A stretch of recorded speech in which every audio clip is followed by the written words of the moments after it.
লটারির টিকিট চুরি করে পালানোর সময় ধরা পড়ল।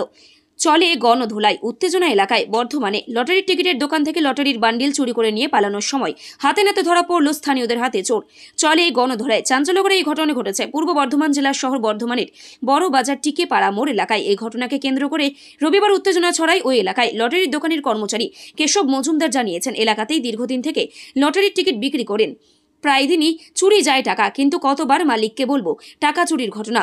আজ আমি বাথরুম গেলে আমার দোকানের পাশে একজন দেখে আমার দোকান থেকে কেউ টিকিটের বান্ডিল টেবিল থেকে তুলে নিয়ে যাচ্ছে এবং তাকে সাথে সাথে ধরে ফেলে। অভিযোগে এই প্রথম নয়, আগেও একাধিকবার এই কাণ্ড ঘটিয়েছে অভিযুক্তের নাম রাকেশ ব্যানার্জি। নীলপুর এলাকার ভাড়া বাড়িতে থাকে বলে জানা গিয়েছে।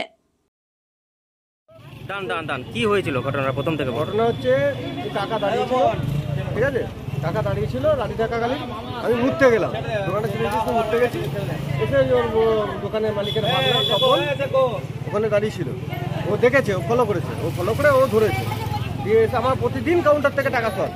এবার একটা মালিককে কি প্রতিদিন বলা যায়? আজকে কি চুরি করেছিল?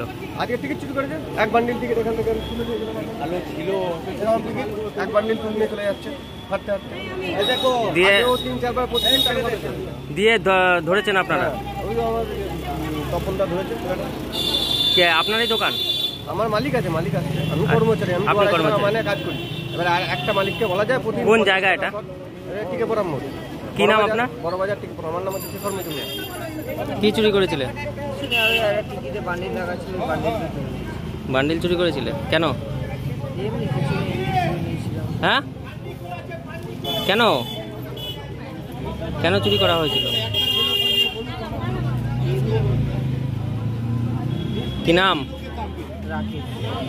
রাকেশ। কি বাড়ি কোথায়? হ্যাঁ, নীলপুর বলছিলে কেন?